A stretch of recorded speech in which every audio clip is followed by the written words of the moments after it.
नवंबर में युद्ध विराम हुआ, लेकिन एक जगह, और इसको ये कहा जाता है चीन की तरफ से कि ये निबल एंड नेगोशिएट की पॉलिसी है। निबल मतलब पहले परेशान करो और फिर नेगोशिएट करो।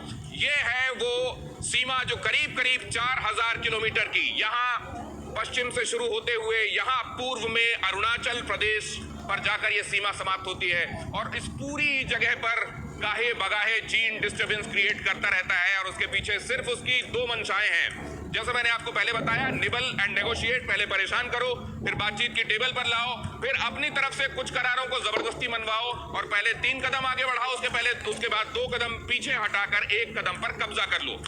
ये है वो सीमा जो असल में मैकमोहन लाइन कहलाती है, जिसमें जब ये मैकमोहन लाइन बनाई गई थी तो उस समय ब्रिटिश रूल जो इंडिया में कर रहा था, ब्रिटिश, तिब्बत और चाइना, इन तीनों ही पार्टीज के बीच में ये मैकमोहन लाइन ड्रॉ करके समझौता हुआ था कि इसको बॉर्डर के तौर पर रिस्पेक्ट किया जाएगा।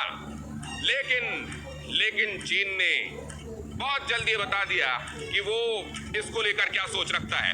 और तब जब उसने पहले ये मैकमोहन लाइन को असल में क्रॉस किया और ये बताया कि उसके लिए ये असल में सीमा है नहीं, वो वक्त था 50 का दशक, जब उसने पहले एक व्यापारिक करार भारत के समक्ष रखा। दिसंबर 2061 की ये बात है। भारत ने कहा कि जब तक आप मैकमोहन लाइन को सीमा नहीं मानेंगे तब तक हम इसको रिस्पेक्ट नहीं कर पाएंगे। और उसके बाद चाइना ने इंसर्जेंसी शुरू कर दी, अंदर घुसपैठ शुरू कर दी, इलाकों को अपना बताना शुरू कर दिया और 62 में हमला बोल दिया। क्योंकि 5-6 महीने के बाद वो करार, जो व्यापारिक करार भारत के समक्ष पेश हुआ था, भारत ने उसको नहीं माना। और उसके बाद भारत में 1962 की जंग थोप दी गई। सितंबर से शुरू हुआ, अक्टूबर में असल में फुल फ्लेजेड शुरू हुआ और उसके बाद नवंबर में युद्ध विराम हुआ। लेकिन तब तक अक्साई चीन का ये हिस्सा चीन कब्जा चुका था। और तब जब ये युद्ध विराम हुआ तो ये लाइन, जो डॉटेड लाइन आप देख रहे हैं, तब ये लाइन ऑफ एक्चुअल कंट्रोल के रूप में मानी गई और ये कहा गया कि दोनों देश फिलहाल इसको रिस्पेक्ट करेंगे। और फिर इस रिस्पेक्ट को रीइंफोर्स किया गया, कई बार किया गया, लेकिन चीन इसको नहीं मानता, सुविधा के हिसाब से इसको मानता है और सुविधा के हिसाब से इसको खारिज करके अंदर घुसकर इलाकों को अपना बताना शुरू कर देता है। ये सीमा विवाद जो यहाँ आप देख रहे हैं, वेस्टर्न सेक्टर से लेकर, जिसमें आपके ये पूरे राज्य आपको दिखाई दे रहे हैं, लद्दाख के बाद हिमाचल, उत्तराखंड, बीच में नेपाल का हिस्सा आता है, उसके बाद ये सिक्किम आपको दिखाई दे रहा है, उसके बाद भूटान, अरुणाचल प्रदेश। यहाँ भूटान और अरुणाचल प्रदेश के बीच में ही वो डोकलाम जो आपने 2017 में सुना था, जहाँ 73 दिनों तक सेनाएं आमने सामने थे, यहाँ है वो ट्राई जंक्शन। और इस पूरे इलाके में डिस्टर्बेंस क्रिएट इसलिए किया जाता है ताकि पहले डिस्टर्बेंस क्रिएट किया जाए और उसके बाद अपनी बातों को मनवाया जाए।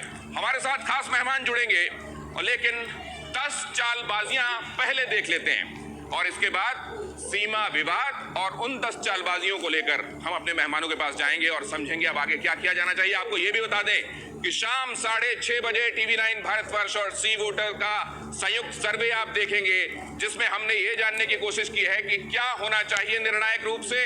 लोगों ने इस पर जवाब दिया है और क्या चीनी सामान का पूर्ण बहिष्कार होना चाहिए। लेकिन उससे पहले चालबाजियां, नक्शे पर भारतीय इलाके को अपना दिखाते रहना।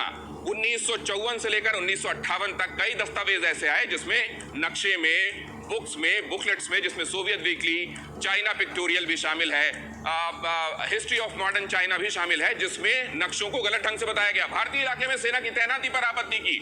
भारतीय इलाके में सेना अगर अपनी तैनात करे तो उस पर चीन को ऐतराज है। वो ये कहता है कि यहाँ कंस्ट्रक्शन भी मत कीजिए और यहाँ अपनी सेना को तैनात भी मत कीजिए, हम अपनी तरफ की जमीन पर क्या करें, ये हमारी मर्जी होनी चाहिए। भारतीय इलाके में बिना बताए सड़क बना दी। सबसे पहले तनाव की शुरुआत यही हुई और यही कल्मिनेट हुआ 1962 की जंग में। असल में तब एक अखबार के माध्यम से पता चला था हिंदुस्तान को, क्योंकि तब हिंदुस्तान स्वतंत्र ही हुआ था, अपने रिसोर्सेज को डेवलप कर रहा था और ये बहुत दुर्गम पहाड़ी इलाका है, यहाँ पर हर समय पेट्रोलिंग और निगरानी मुमकिन नहीं थी। पता ये चला कि तिब्बत से जिंजियान तक सड़क बना ली गई है और जब भारत ने अपनी पार्टी को वहां अवलोकन के लिए भेजा तो एक पार्टी को तो चाइना ने अपने यहाँ ही किडनैप कर लिया था। चीनी राष्ट्रपति ने भारतीय इलाके को अपना बताया। जाऊ एनलाई पहले राष्ट्रपति, जिन्होंने असल में कभी भारत की तरफ हाथ बढ़ाया तो कभी पीठ में छुरा भोंका। नेहरू के साथ पंचशील के लिए मुंडी हिली उनकी। उन्होंने भारत चीनी भाई भाई पर भी अपनी सहमति दिखाई, लेकिन किया क्या?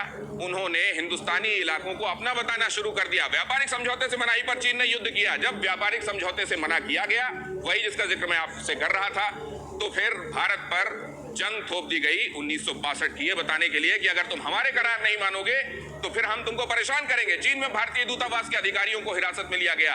ये 1967 की बात है। 1967 जून में ऐसा हुआ था, 13 जून को, जब भारतीय राजनयिकों को, 2 राजनयिकों को गिरफ्तार कर लिया गया था। बदले में हिंदुस्तान ने भी यहाँ राजनयिकों को गिरफ्तार किया और यहाँ एम्बेसी को सीज कर दिया। उसके बाद चाइना को अकल आई और उन लोगों को छोड़ा गया। चीन में भारतीय दूतावास के अधिकारियों को हिरासत वाली बात के बाद सिक्किम में नाथुला के पास चीनी सैनिक ने मोर्टार दागे।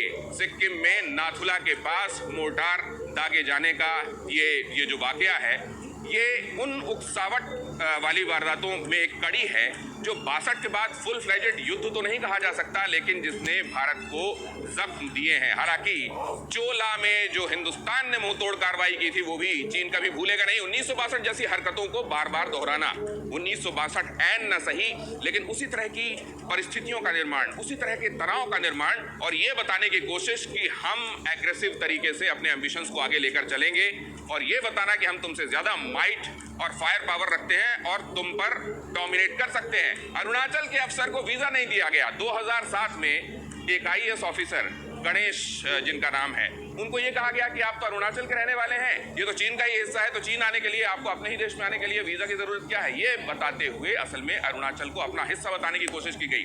LAC पर इंफ्रास्ट्रक्चर बढ़ा रहा चीन, लेकिन भारत पर आपत्ति। लगातार वहां रोड्स बनाई जा रही हैं आसपास। आप तो ये समझते ही हैं कि ओबोर उसका एक एम्बिशियस प्रोजेक्ट है, लेकिन हिंदुस्तान अपनी तरफ अगर कुछ करना चाहता है तो उससे चीन को दिक्कत है।